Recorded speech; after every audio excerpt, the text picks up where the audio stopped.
أعوذ بالله السميع العليم من الشيطان الرجيم بسم الله الرحمن الرحيم والصلاة والسلام على أشرف المرسلين سيدنا محمد وعلى آله وصحبه أجمعين السلام عليكم ورحمة الله وبركاته.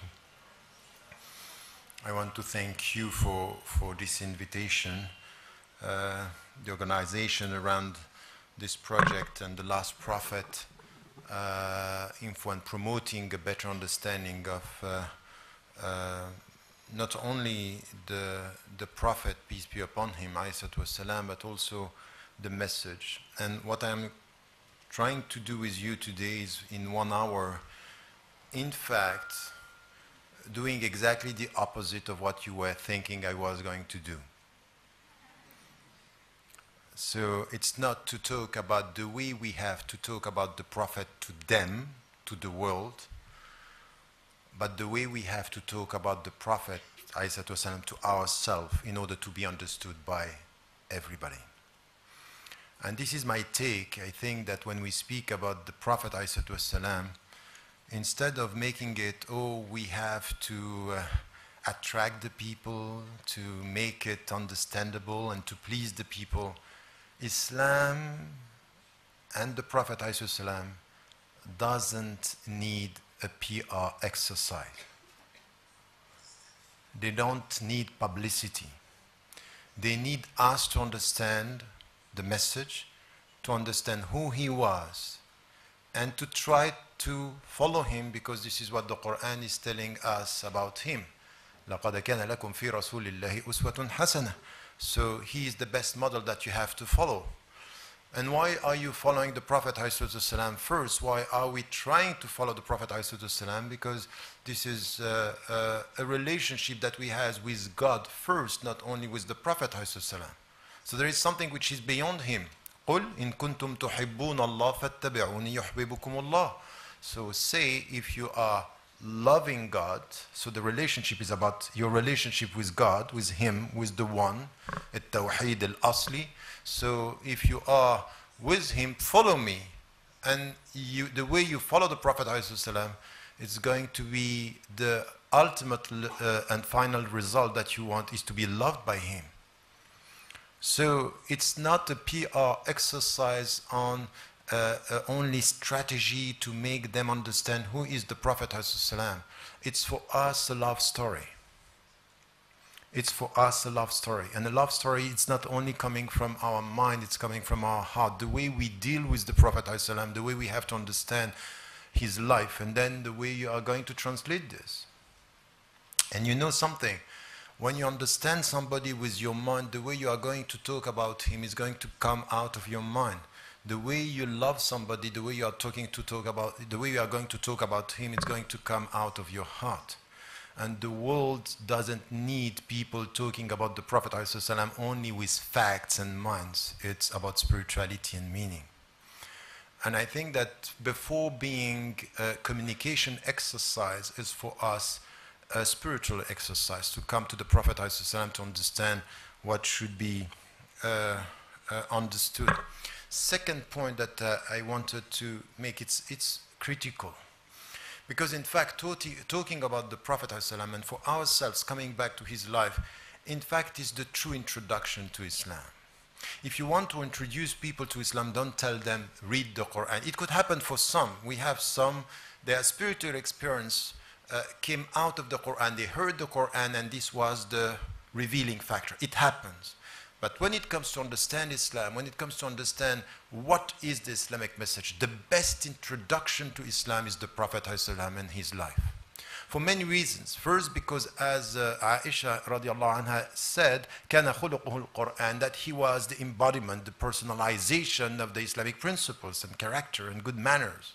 So he was the Quran, the living Quran. So this is why you look at his life, and then from his life you have the chronology. You understand the chronology. In the Quran you start with Surah Al-Baqarah, which was revealed 13 years after the beginning, so you don't have the chronology. It's very difficult to get the Quran and the very deep understanding. And very often we ourselves, we are very capitalistic with the Quran. We learn the last chapters of the Quran saying, oh, it's very short. So we pray with the last surah of the Quran. But in fact, the last were very deep in meaning. In fact, in these few verses, this is where Allah subhanahu wa ta'ala took the heart of the Prophet ﷺ and converted him with the very short verses, very short chapters that we now are reading very quickly. Because we think that it's very quick and we forget the in-depth of the message here that converted the Prophet ﷺ and his heart in the way he was looking at the world. So this introduction to Islam is also for us. The way you are going to understand the Prophet ﷺ is the way you are going to understand the message of Islam and the way you are going to translate this. But before translating it to others, it's the way you are going to understand it for yourself, as I said. And there is something which is important that the Prophet ﷺ said from the beginning as an introduction to Islam. If we come to the Prophet ﷺ for ourselves and from the others, for all the people who are people of other faith or with no faith, are we coming with a message through the Prophet ﷺ that is completely new? When you hear in the Quran, قُلْ مَا كُنْتُ بِدْعًا مِنَ الرُّسُلِ, say, I'm not an innovator. I'm not coming with something new. In fact, I'm confirming the essence of what was before me. Meaning that, in fact, if we don't know the essence of our message and we speak about Islam as something which is completely new for the people, we don't get it. In fact, there is something in this message that is universal, was before the Prophet ﷺ and will remain until the last day.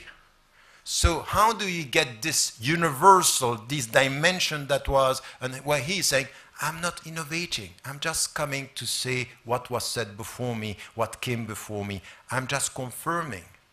Confirming what? Values? Yes, he said it. Values, he said it by saying, إِنَّمَا بُعِثْتُ لِأُتَمِّمَ مَكَارِمِ الْأَخْلَاقِ. I was sent by to complete the good characters, meaning the values, and the suluk, meaning the attitudes and the good behavior. So anything which is in the Quran and coming from the Prophet ﷺ that have to do with good manners, values, principles, he came to confirm this, meaning there were things before me, values before me that I'm just confirming, nothing new. But there is also something else that we have in the Quran. So this is the universal shared values that we have. And we today, if we don't know how to come back to these values and to translate our values into universal values, it's not because the Quran and the Prophet ﷺ didn't teach us this. It's we don't know how to translate this. That's our mistakes. These are our shortcomings and not coming from the message. But not only this. So this is what we have when we look at the world, the overall shared values that we have. Is this the only universal that we are sharing? Listen. فِطْرَةَ اللَّهِ الَّتِي فَطَرَ النَّاسَ عَلَيْهَا. So Allah subhanahu wa ta'ala created us in a natural state, in natural aspiration towards the transcendence. In fact, what Mircea al-Eliade, who was a historian on religions, he said, wherever I went, I saw the people looking for an answer. That's it. And many of the scholars, ulama, and one of them, Abu Hamid al-Ghazali, when he was talking about the fitrah, you see this also in Ibn Ashur, was saying, is this natural yearning towards transcendence. For us, is it tawheed, but everywhere is, I need an answer. Who did that? Who was looking for an answer? The Prophet ﷺ. And he started, he was 35 years old, he was looking for, he was not happy with what they were worshipping, and he was looking for an answer. And the universal here is an intimate universal. When you speak about universal, be very careful with philosophers. By the way, philosophy is good. It's halal. Okay, so philosophers that are making things theoretical, values outside. The spiritual, the mystical dimension, the very deep dimension that has to do with heart says to us, there is an intimate universal, which is al-fitra. وَإِذْ أَخَذَ رَبُّكَ مِنْ بَنِي آدَمٍ مِنْ ظُهُورِهِمْ ذُرِّيَّتَهُمْ وَأَشْهَدَهُمْ عَلَى أَنفُسِهِمْ أَلَسْتُ بِرَبِّكُمْ. Then he took from all the loins of all Bani Adam and he made them testify, am I not your Lord, your educator, the one? And they testified, Yes, meaning what? Beyond Islam as the last religion, there is something in the heart of everybody, and sometimes they don't even know about it. There is this spark looking for an answer. So there is an intimate universal and a collective universal. And then we are in between two universals. And we, when coming back to the Prophet ﷺ, we have to understand this. We have to get this from the very beginning. And I'm saying this why? Because many Muslims, when they want to present Islam to people or to talk about the Prophet ﷺ, they want to please them with ideas, not to talk to them with the in-depth of what is the meaning of the message. In fact, they want nice ideas, but they don't trust the deep message. And the Prophet ﷺ came with a deep message, not good ideas. He was not trying to seduce people. He was trying to remind people. There are things in yourself that you don't know. You ignore yourself. You ignore something within.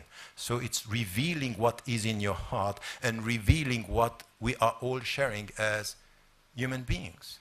So this is where we need to start our inquiry, our journey to try to understand the Prophet ﷺ. So before talking about him to people who don't know him, what do we know about him in order to speak about him? How do we deal with this? And the problem is in all our educational institutions or in a tarbiyah that we have dealing with the Prophet ﷺ, we are translating the Prophet's life into dates and battles. I say you need to know this, and at the end you have to love him. I'm sorry, I'm not going to fall in love with somebody if you only talk about dates and battles. Tell me about him, the essence of his life. So let us come to this, so the very deep meaning.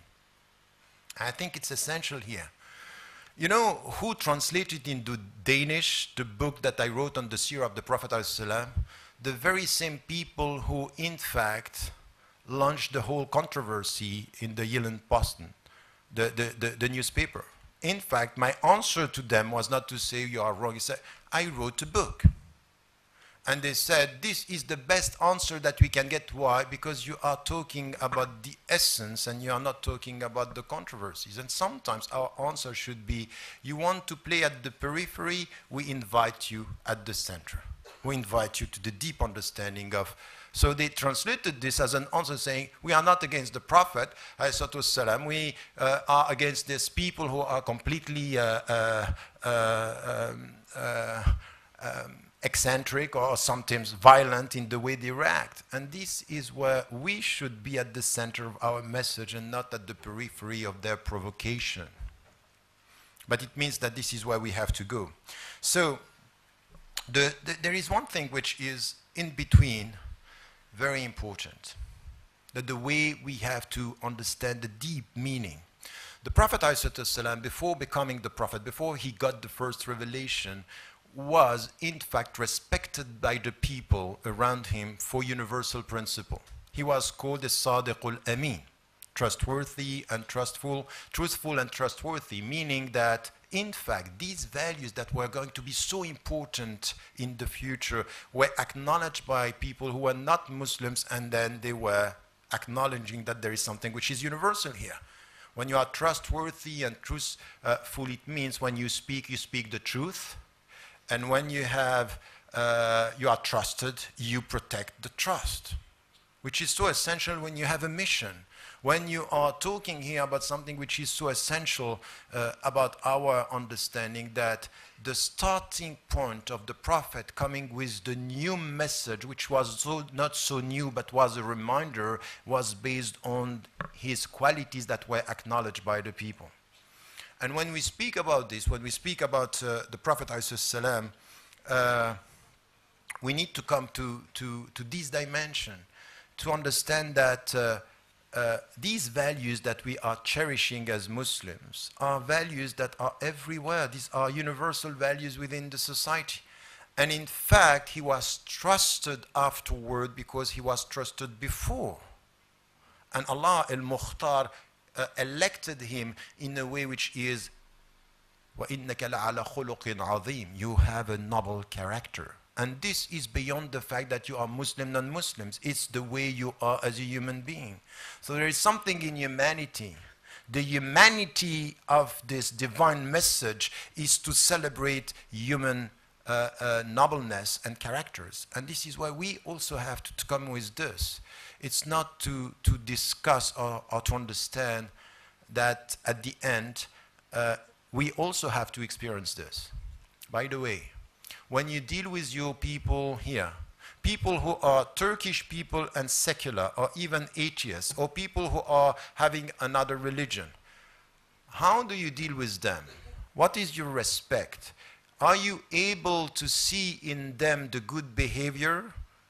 Are you able to look at the people not through the window you are a kafir or you are not a practicing, but able to see the good character? Because if you see this, this is where the journey starts for everybody. And even with yourself, some are saying, you know what, I'm not a practicing Muslim. And for them, practicing Muslim is when I start praying and I start fasting. But what are you when you are trying to be honest? When you are trying to serve the people? When you are trustworthy? When you are truthful? Are you not starting your practice? Is it not the first steps? So I think that we have to be, the way we understand Islam is also by reducing the Prophet ﷺ with just the rituals and the facts and the dates. We don't understand the in-depth of the message here, that in fact, before he got this message, he had this quality. He was al-Mukhtar because of this. And we also, because, get me right, if you understand what I'm saying this now, when you talk to people of other faiths, if you understand this, this is the way you are going to put the values and the principles as something which is your relationship to the Prophet ﷺ. Not by, he is our Prophet against you, but he had the same values that we are cherishing, us and you. So you put him at the middle of this human experience, not only the Muslim property. Because you know what? He is not your property. وَمَا أَرْسَلْنَاكَ إِلَّا رَحْمَةً لِلْعَالَمِينَ. Not for you. You are just means to celebrate this. So you have to say mercy, you have to show mercy, and you have to thank Allah to have sent him to us, but not only to us as means for him to be for humanity. لِلْعَالَمِينَ is the visible and the invisible. It's not your property.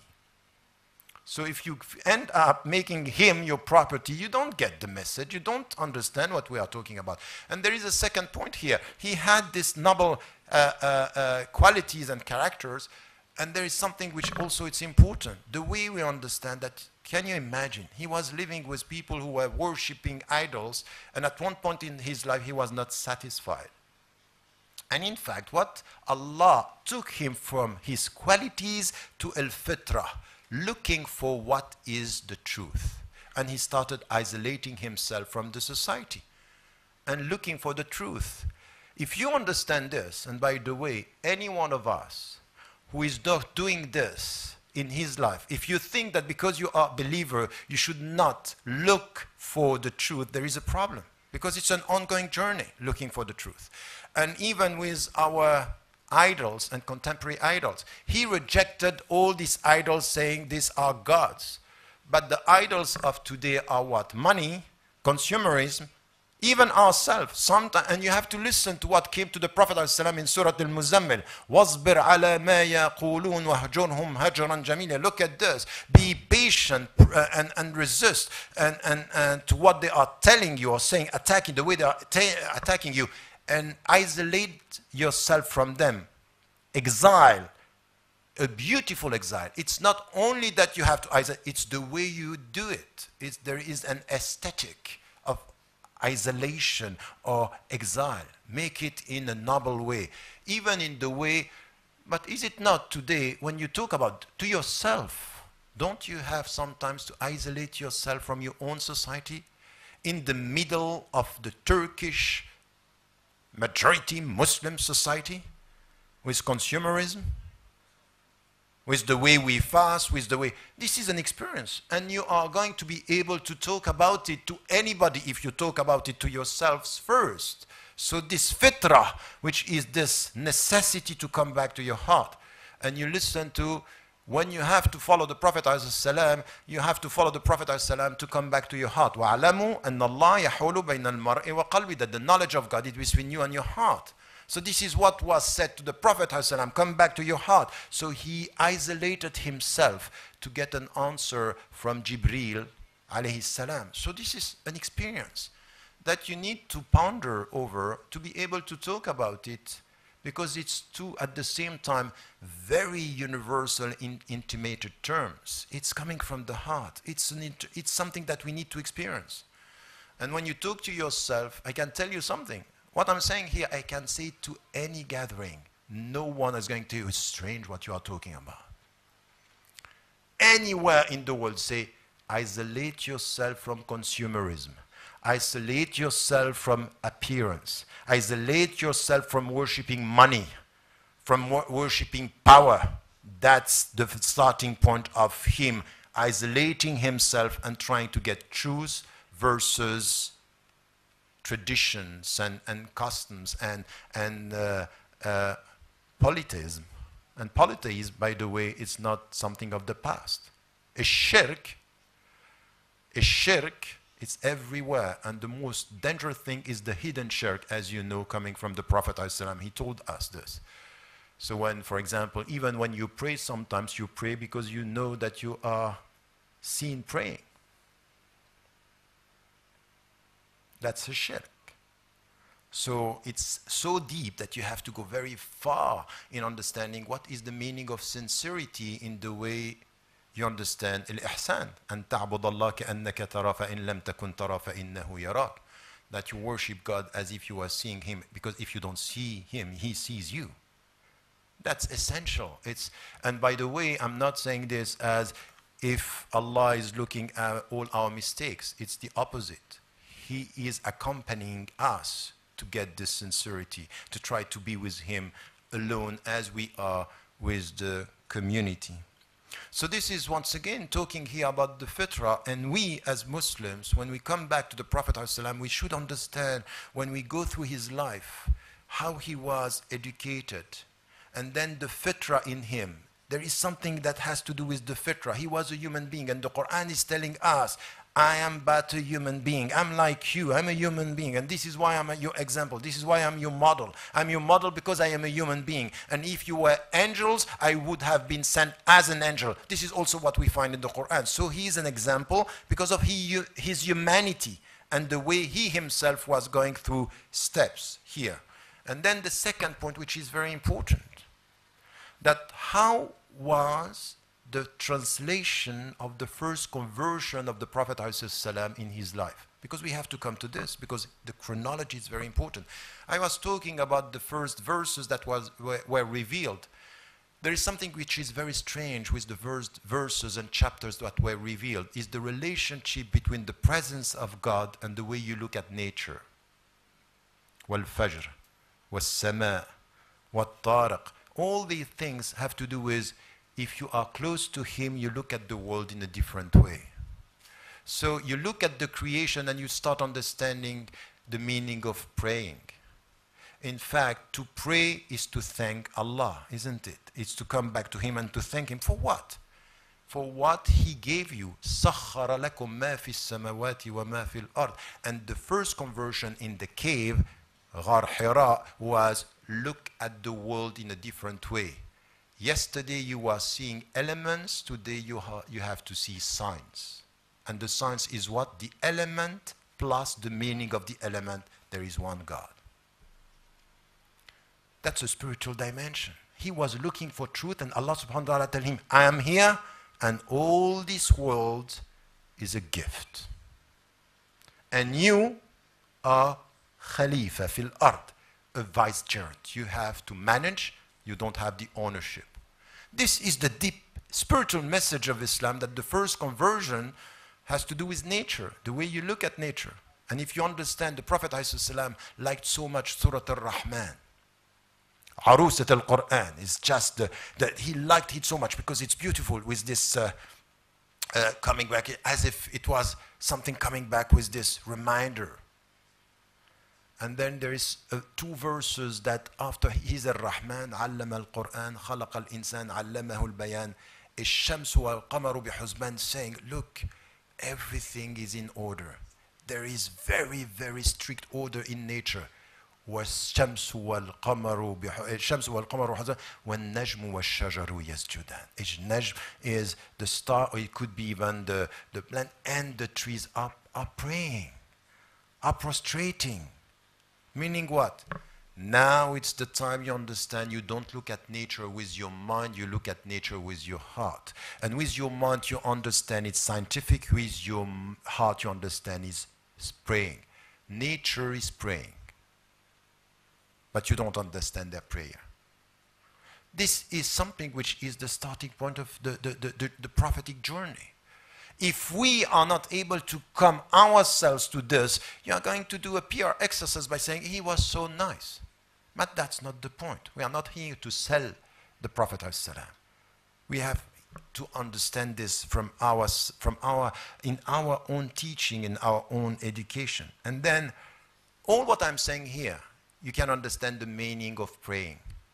As the stars, as the moon, as the sun, as the mountains are praising God, what you have to do with your consciousness is to praise Him through your prayer. So you give meaning to what it means to pray.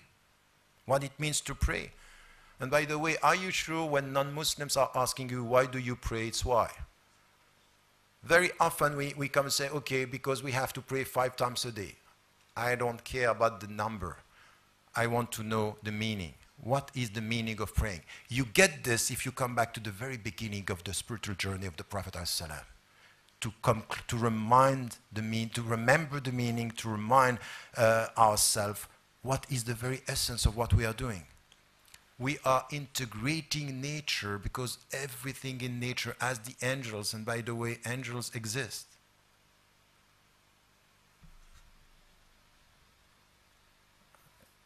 If you understand what I mean, it's very difficult with secular minds and rationalists say, oh, you still believe in angels?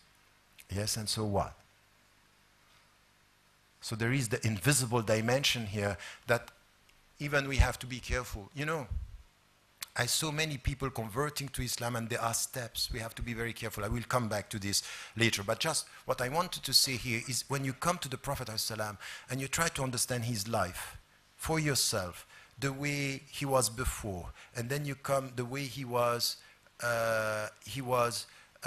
looking for truth, and then Allah subhanahu wa ta'ala coming and changing everything about he converted his heart by converting the way he was looking at nature first, and then coming back and say, look, the desert, if you understand the relationship between the desert and water and rain, you will understand the reality of life because it's not ending. So all these are signs. So it's a connection. And you can see now in very many settings, the people are, they like this kind of exotic things about the environment. It's deep in our tradition. We don't know how to deal with it because we are not teaching this. We are not coming to this understanding. So this relationship. And there is another thing which is important, is that the Prophet ﷺ had a family. And the way he was, when he got, I know that... when I wrote the Sira, I had people coming and say, how come could you say that the Prophet was doubting himself? Oh, I'm just quoting Al-Bukhari. Al-Bukhari is Sahih. As you know, for some of the Salaf. By the way, we can discuss. It's another discussion about is everything Sahih in Al-Bukhari or Muslim. But anyway, this one is a Sahih hadith. That the Prophet ﷺ in Al-Fatra, when Allah kept silent for a while, he didn't send, he was doubting himself. To the point that he wanted to kill himself, and this is one of the last hadiths in Al-Bukhari. And in fact, he had this. 2 or 3 things are very essential here. So be careful. He was not doubting God, he was doubting himself. Thinking, I might not be the right person. It might be that I'm not at the level. So he had this. But there are things that are very important. That the Prophet ﷺ, when he got the message as a human being, he was himself feeling fragile. And what he did, he went to his wife, Khadija, radiallahu anha. And you know the story, Zammiluni, Zammiluni. But But this is very important for us to understand that at one point he got the message, doubted himself, and went to his wife, and she came with the words that were powerful words of, I'm protecting you out of your qualities because you are a good person, you care about the poor. Look at this, translating this into your doubt could be legitimate, but Allah cannot just misguide you. So look at this. He's the one who is going to change the world, and he needed his wife. That's good to remember, brothers. No, it's not a meeting wives against husbands. Man, but look at this, the way he was. And we have so many occurrences where he was in need of this support. And after Al-Fatra, he came back and his wife was there. Aisha was there. Salama. He was listening. So meaning what? It's not because you are protected by God that you don't need the people you love and your family. And this is once again something which is very deeply rooted in the prophetic life, in his life. And when you speak about this and you understand, if you internalize this is why you can talk about him. Not to sell his story, but to translate this into what is important in our life. This is the intimate universal message of why family is so important. If the Prophet ﷺ was during Ramadan showing tenderness and affection to Aisha radiallahu anha, what does it mean? Yes, we have to fast. Yes, we have to avoid things during the day, but to be loving, to be caring, to be serving. كَانَ فِي خِدْمَةِ أَهْلِهِ. So the Prophet ﷺ was serving his family. The only thing that was stopping him from helping was that when he was hearing the call to go to pray. So he was leaving to pray, but he was serving the family. The one who changed the world served his wife and his kids, his daughters, to make it clearer. So I think here it's important for us to understand this message, because what I'm talking about here, it's the way we understand this deeply. It's not, these are not facts. This is where we have to come this understanding, because all what I'm saying here, if we internalize, if we understand this, this is the way we are going to be able to talk to the people about the Prophet ﷺ. It's the way we are translating this. And then there is something also which is so important in his life that we have to come. He was full of wisdom, that there is something which is essential, that you will see, and this is why he is not an innovator. He was following in the footsteps of all the messengers. Jesus, alayhi salam, Moses, alayhi salam, all the messengers. There is something there. You are not going to change the world if you are not close to the poor people in your society. And by the way, we like this. We are sitting in this room and say, MashaAllah, that's very powerful. Look at the situation of the poor people in the Muslim majority countries. Look at the way we treat the people, the poor people. The lack of respect for their status. And we want to sell this.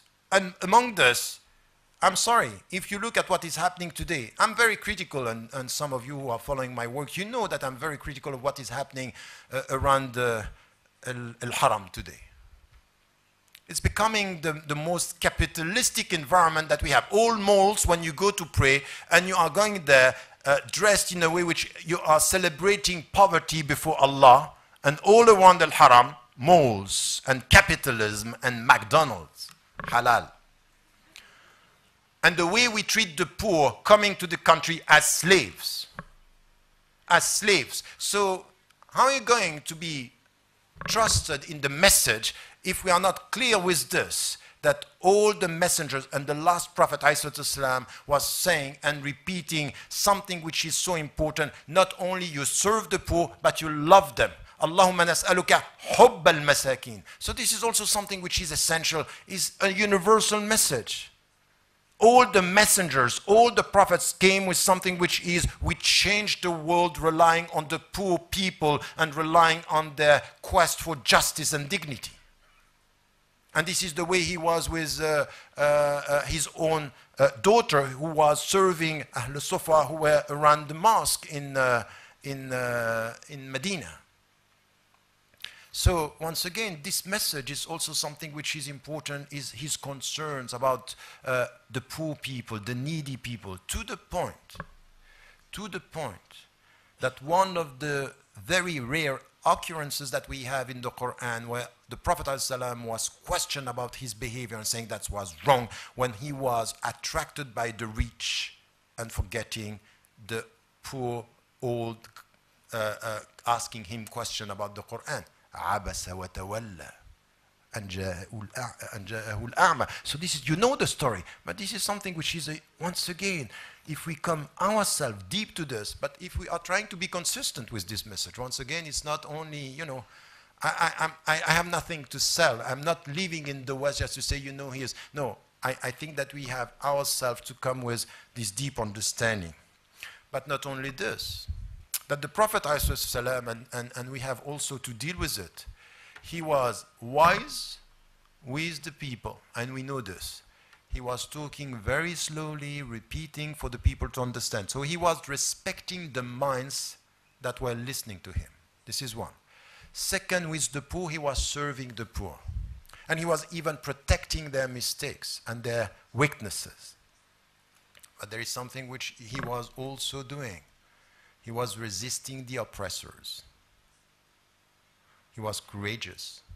And all what we have about the Prophet ﷺ is that during the struggles and during the battles, he would be the first, and he would be courageous, and he will speak the truth. And this is what he did in Mecca. Once again, don't take, don't take the situation in Mecca as passive resistance. He was speaking the truth to the people. I'm here to come with a message, willing it or not, this is the message. And if you want me to stop, give me the sun, give me the moon, I'm not going to stop, because this is a message that you have to listen to. This is my freedom and my right to speak out. So he was courageous. He was facing dictators. He was facing oppressors. And at that time, oppressors, they wanted to kill him. He was facing them. So I don't want this... coming back to the Prophet ﷺ is all about wisdom, don't speak to... No, that's not the Prophet ﷺ, I'm sorry. The Prophet ﷺ was wise with the people, serving the poor, resisting the oppressors. This is the Sira of the Prophet ﷺ. And if one woman was oppressed because of her headscarf that somebody tried to remove, he stood up with an army. I'm not going to let you down, because in our philosophy of life, it's not a question of quantity, it's a question of principle. You touch one, you touch humanity. You touch all of us, which is not exactly our state of affairs today, as you know. But once again, this message coming from the Prophet ﷺ, talking to rulers and going as far as to exile, because he was, and knowing that struggles and battles will come out of this, when he left Mecca to Medina and arrived in Medina, and he knew that battles will come, the things that he said is just to come to the principles.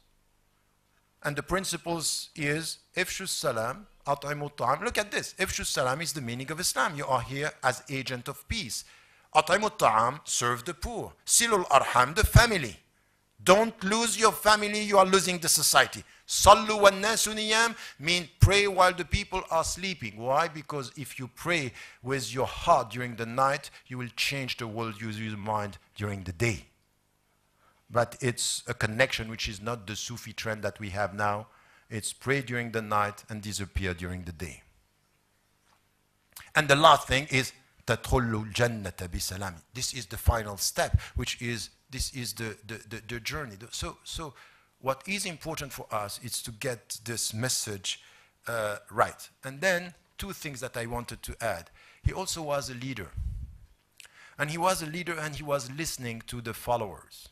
And you know, أَمْرُهُمْ شُورَ بَيْنَهُمْ, this is what we have in the Quran, but the Prophet ﷺ was experiencing this with the people. And you know, with Hubab ibn al-Mundhir in Ghazwat Badr, that he came to him and said, where we are here, is it your opinion or is it revealed? He said, no, it's my opinion, so it's wrong. That's not the right strategy. Try to say to one of our leaders today, it's wrong. If only you dare to speak out. So the leader gave space to the people to express themselves. So this is why the quality of the companions was so high, because they had space to speak and to speak their mind. And you know how much Abu Bakr as-Siddiq radiallahu anhu and Umar ibn al-Khattab, they went in disagreement in so many issues that even we find in the Quran that this is translated in the arguments that they had. So once again, he was a leader as a human being, giving space, and even in Ghazwat Uhud beforehand, he was of the opinion to stay within the Medina. And the young people say, no, we go and we do what we have done in, what we did in Badr. And he followed, he was right, they were wrong, they lost. And then the Quran is confirming the principle, but he was listening to the people. If this is your opinion, this is the way I have to go. So if you look at all these dimensions, you can see that you have the intimate universal and you have the collective universal principles and values that we are sharing with humanity. But we need to come very deep in our understanding of the Prophet ﷺ and not to try to be at the periphery. So consulting people, listening to people, serving the people, this was the way the Prophet ﷺ was. And more importantly, he came with a message and he was the first to listen. And this is why I want to tell you something. If you want to talk to people of other faith, if you want to communicate, instead of coming and say, I have something to tell you, this is my message, this is Islam, you better start listening. Because the people will tell you about the way you can understand from where they listen to you. Listen to what the people have to say. You will understand also the way you are answering their questions. Because if you don't listen, it's as if you speak English to people who are speaking another language and at the end say, oh, they don't understand. No, you are not speaking the right language because you don't listen. The Prophet ﷺ was this was the very powerful dimension of his life. He came with a message and he spent time listening to people. And even their mistakes, and he was covering the people. He was not a judge. So welcoming the nature of the people is to understand something which is important. You might be wrong with your mind. You might be wrong with your behavior. You might be wrong with your choices, but there is something that I respect before what you do with yourself. I respect your being. The Prophet ﷺ was respecting the being of the poor people, listening to what they have to say. And you know the poor who came and who had sexual relation during the day, during Ramadan, and the Prophet ﷺ covered him and he gave him even, he came with a sin, he went back with dates to eat. Which is a message that is putting first your responsibility before the judgment. And at the end, the relationship that you have with Allah subhanahu wa ta'ala. So if you come with all this, and this is where, if we want to talk to the people about the Prophet ﷺ, first we need to understand that this is the great introduction to Islam. And then you need to extract from his life the universal intimate dimension and the universal collective values. And then you follow and you speak about this and you are not reacting. When he was attacked, the Prophet ﷺ was not responding. We had this story when Abu Bakr as-Siddiq was with him, they were sitting and they were insulting him and he was not responding. And when Abu Bakr as-Siddiq reacted, he left. And then he ran after him, say, are you upset with me? Say, you know, when I was silenced, angels, because they exist, were responding. But when you responded, the devil came, and I can't stay when the devil is there. So I left. Look at this. Is when you are attacked, think about the spiritual dimension. How are you going to react to this? Out of wisdom, you should first listen to what the people have to say. Respond with your own wisdom, but be careful. Your wisdom is sometimes to listen and to come with the deep message of Islam. And sometimes it means to be courageous, to challenge the people, not to accept that you are saying this. So when people are insulting the Prophet ﷺ, you have the right to say, no, I'm sorry. It might be your right, but I don't like it. But to keep quiet, to say, okay, that's your freedom. No, sometimes you have to say, you are insulting me. But we have to say it in a wise way, not in our emotional, reactionary. No, I have the right to say to somebody, you are insulting. I don't like what you are saying.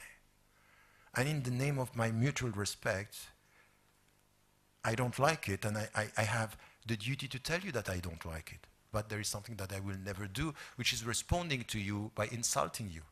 لا تسبوا الذين يدعون من دون الله فيسبوا الله عدوا بغير علم. This is what we have in the Quran. Don't insult what they believe in beside God, or which is not God or their beliefs. They will end up insulting God without knowledge. So you have to be in this very cautious about our attitude. So having all this in mind, how can we translate this into our communication with the world today? And this is where I think that with the Prophet's life, the life of the Prophet ﷺ, we need to have in mind these two dimensions. And then the way we deal with the Prophet ﷺ is, as I said, to extract from his life all this intimate dimension, that when you speak about them, the people will understand that. So we have to go with some of the facts, some of the experiences that he went through, and to translate this into human experience. That the Prophet ﷺ, he came, he's not an innovator, he's confirming what was in the previous tradition. Even things that are so important, be careful. Don't only integrate the Prophet ﷺ into the prophets that have to do with the monotheistic tradition. You will see things that with Hinduism and Buddhism and even Socrates and the Greek philosophy that was said in the Greek philosophy that we find in our tradition. You know why? Because we trust reason. We are not scared of rational understanding. So the intimate is that, for example, you find in the Greek tradition that it is said that before we came on earth, we had the knowledge of truth, and the philosopher is trying to extract from ourselves the truth. From an Islamic perspective, we understand this, yes. Because the fitra is there, there is something that is covered. And you know what is the meaning of kufr, by the way? Kufr is not disbelief. Kufr is to have your heart covered. خَتَمَ اللَّهُ عَلَى قُلُوبِهِمْ. And in fact, when you come back to face, you uncover. You come back to إِلَّا مَنْ أَتَى اللَّهَ بِقَلْبٍ سَلِيمٍ. Al-qalb salim is the natural state, is to come back to the fitra. So for us, when we speak about this, it's very important from an Islamic viewpoint to come to the deep understanding of what we are talking about our heart, about this dimension of the Prophet ﷺ, and to come to the universal and to be able to show that this is connected to all the human experience. When Socrates is saying, I know that I know nothing, yes. When he's saying we have to come back to the deep soul to get the truth within, yes. When Jesus is talking about love, and you know, once again, we talk so much about rules and so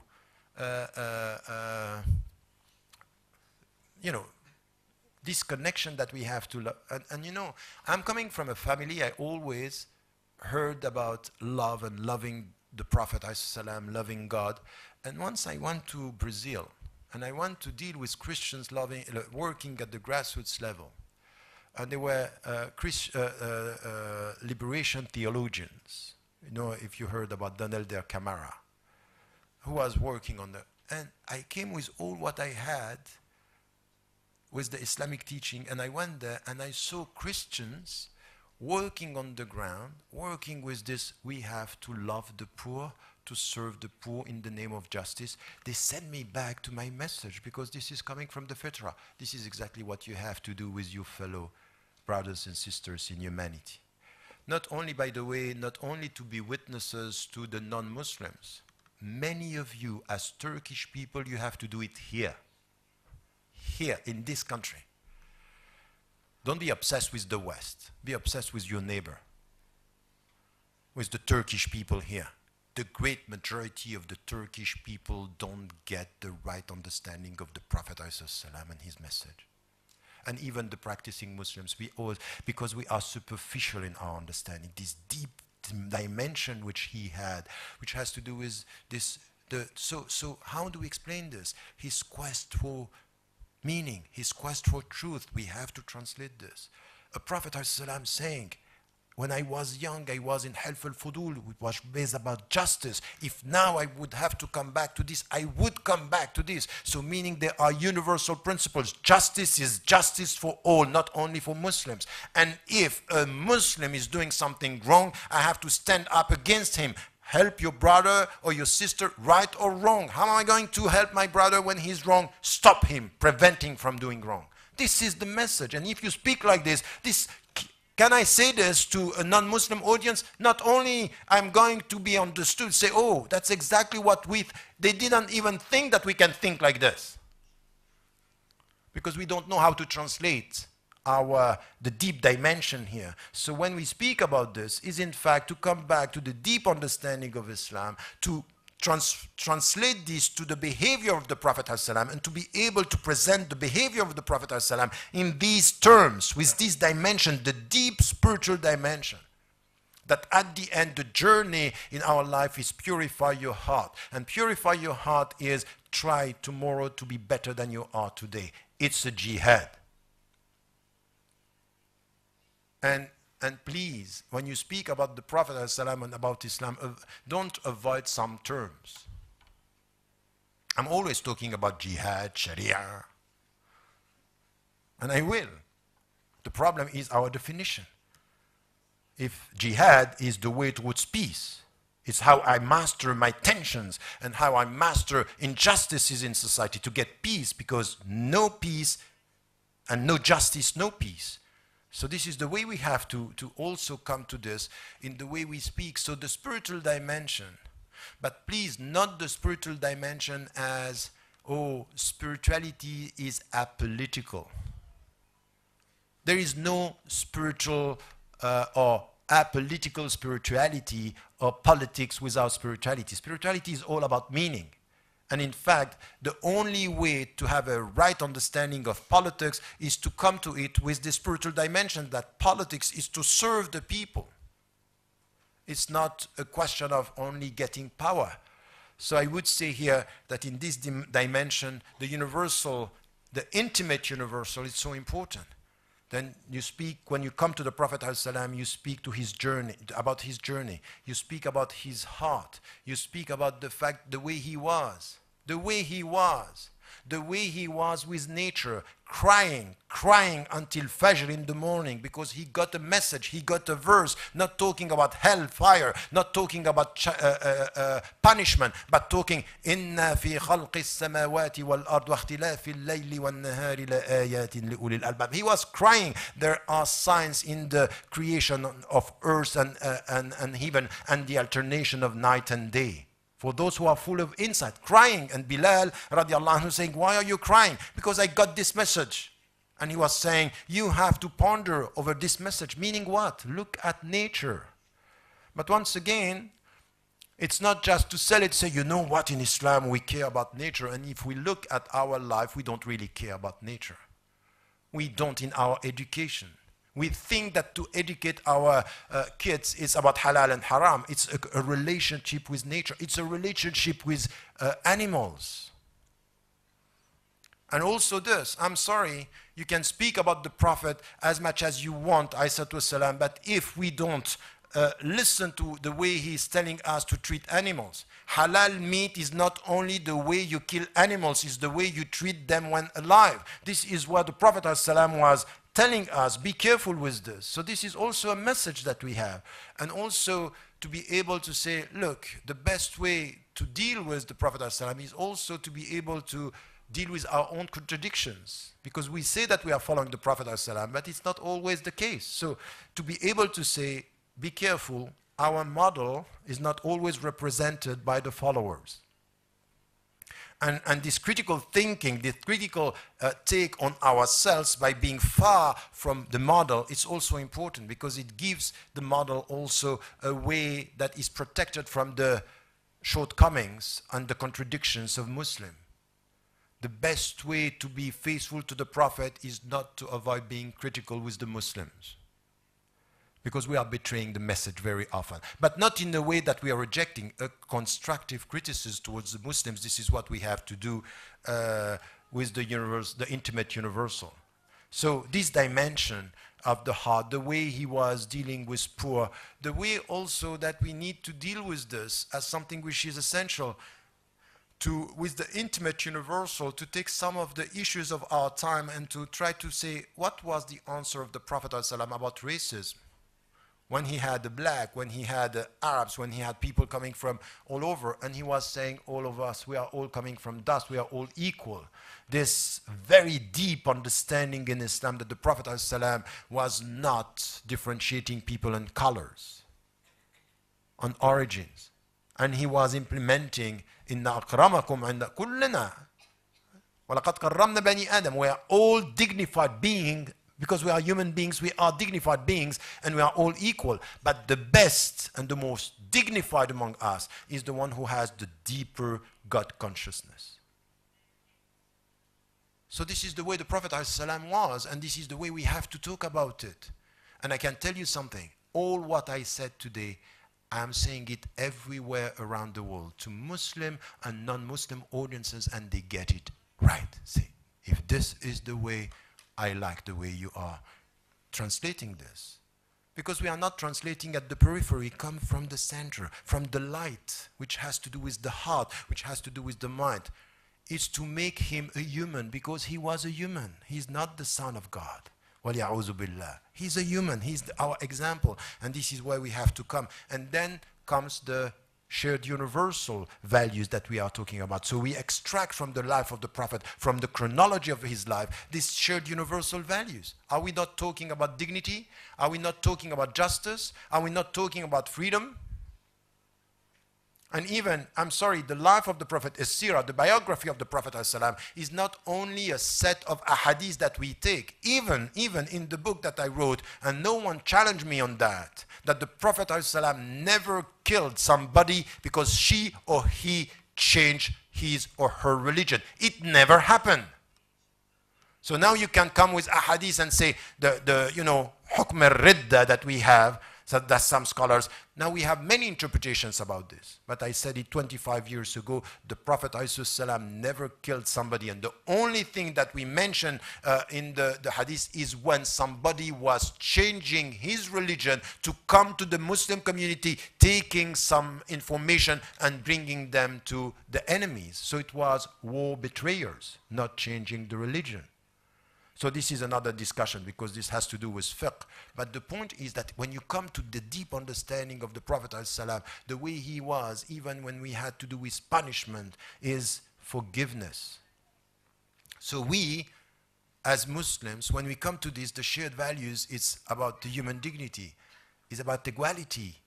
It's about the Prophet ﷺ sometimes was crying because he would have liked people to convert to Islam, and he had this experience with his own ankle. You can even not change the religion of your ankle. You love him, it's in Allah's hands. And you are asked, what do you want? Once we had somebody who studied Islam for 25 years. He was in front of a professor. And he said, what do you want? Do you want to convert me? And the professor looked at him, thinking that he was very sincere. He said, yes. I'm sorry. I'm not talking about the Prophet ﷺ to convert you, because this is none of my business. I can't do this. I just want you to know and to get the right picture. After this, it's between you, God, and your heart. It's not me. That's not me. And La ikraha fi din, we know.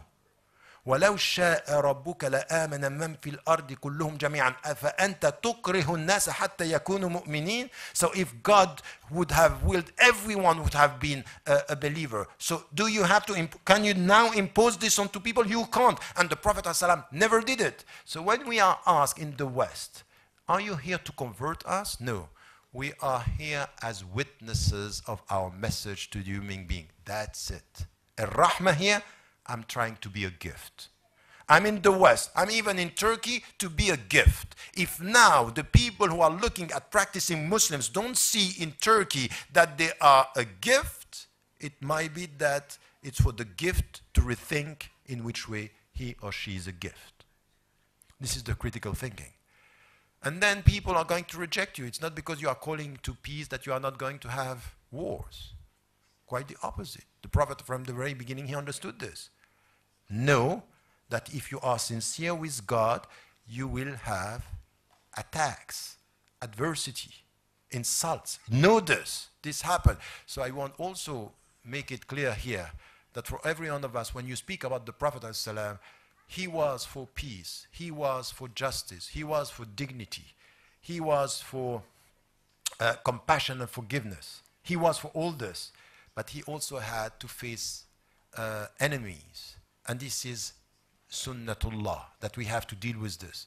So we have to translate this in our life as Muslims also, that we have to understand this, that you are not going to be we are not going to try to translate this into something which is a message that is avoiding human realities. No, you have to deal with wars. And when the people are saying, you know what, Islam is a religion of peace, I say, be careful. Islam is also dealing with wars. Islam is dealing with conflicts. In the Quran, you have verses that have dealing with. So, what do you mean by a religion of peace? That we are only talking about peace and we are avoiding? No, we are dealing with peace, knowing the conditions of peace, and justice is the first. So, if we have oppressors in the name of peace, we are going to resist. So, it's a message here that the Prophet ﷺ embodied in his life. He stood up and he was at the forefront of this. We have to be clear on this. And we have to be clear on the fact that anything that is happening with the dominant culture in the name of the Prophet ﷺ, because we are following him and we are following in the footsteps, we will never give up on justice. We will never give up on dignity. We will never give up on racism. We are never giving up on anything which has to do with the human dignity. This is the message of the Prophet ﷺ. And the people, they want us also to understand this. So keep on repeating that what is done by violent extremists is not Islamic, that's fine. But now what are you saying about Islam? What are you saying about the Prophet ﷺ? Because I don't want to because we are attacked by people saying we are violent, we end up talking about the Prophet ﷺ as if nothing happened, he was not resisting. No, we are resisting and we are carrying on resistance. And by the way, this was the message of Jesus, and he was the message of Moses. Moses resisted. All the story against Pharaoh was exactly about this. So this is why we have to be quite clear on, we will never give up. This is the message of the Prophet ﷺ. It has to do with dignity and courage. So this is the way we have to translate. And let me tell you something else which is important. When I wrote the book about the Prophet ﷺ, I tried to come to something which is the essential facts. And a secular Muslim in Britain was saying, oh, look at this, he's not scientific, this book, because he's talking about the miracle, you know, the two angels who came and opened the heart of the Prophet ﷺ. And say, oh, now, look at this, it's not scientific. We have to be very careful with this kind of hegemony of what is perceived as scientific and the only way. We have to deal with the Prophet ﷺ by understanding that there are things that are coming from the unseen, el-ghaib, the invisible. And anyone who is trying to tell you the only scientific way to deal with the Prophet ﷺ is to deal with facts, with no miracles, and angels doesn't exist. By the way, angels are one of the 6 pillars of our faith.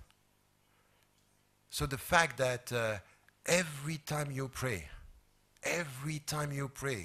and you say, Assalamu alaikum, Wassalamu alaikum, you don't say Assalamu alaikum only to the people around you, you are talking to the angels. So whatever is said about, and I think that this is also very important to assume and to be assertive on this. Yes, there is the invisible.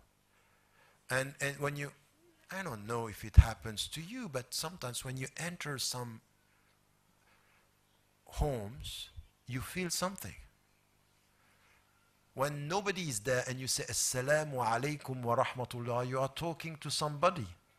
They think there is nobody, but you feel that there is somebody, and you need to remember.